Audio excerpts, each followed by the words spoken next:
പിന്നെ ഞാൻ പറഞ്ഞു ശരി നിങ്ങൾക്ക് എത്ര തരാൻ പറ്റും? അപ്പോൾ അവർ പറഞ്ഞു ഒരു 15 ലക്ഷം രൂപ കൂടി തരാൻ പറ്റില്ല. ഞാൻ പറഞ്ഞു മതി, എഴുതി തരാൻ പറഞ്ഞു. എഴുതി വാങ്ങിച്ചു. ചെക്കൊന്നും തരുന്നില്ല, വെള്ള പേപ്പറിൽ.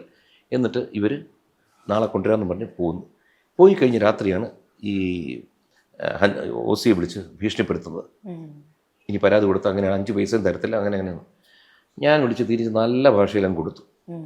കാരണം എനിക്ക് തെറിയൊന്നും അറിയണ്ടല്ലോ, പക്ഷേ എൻ്റെ വായിലത് വരില്ല. പക്ഷേ രൂക്ഷമായ ഭാഷയിൽ തന്നെ പറഞ്ഞു. അതൊക്കെയാണ് അവർ വിരട്ടി എന്ന് പറയുന്നത്. ഞാൻ പറഞ്ഞു അത് ഞാൻ തന്നെയാണ്.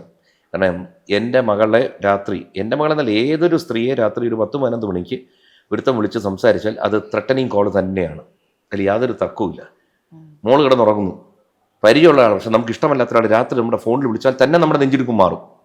അത് തന്നെ ഭീഷണിയുടെ സ്വരമാണ്. ഇത് കഴിഞ്ഞു അടുത്ത ദിവസം ഞാൻ ഇത്ര ആയ സ്ഥിതിക്ക് ഞാൻ നേരെ സ്റ്റേഷനിൽ കൊണ്ടുവന്ന് പരാതി കൊടുത്തു. ഇങ്ങനെയാണ് അസിസ്റ്റന്റ് കമ്മീഷണർ കൊടുക്കുന്നു, അദ്ദേഹം മ്യൂസിയത്തോട് കൊടുക്കുന്നു. 2 ദിവസം കഴിഞ്ഞപ്പോൾ ഈ കുട്ടികൾ കൊണ്ടുവന്നിട്ട് കൗണ്ടർ കേസ് കൊടുക്കുന്നു.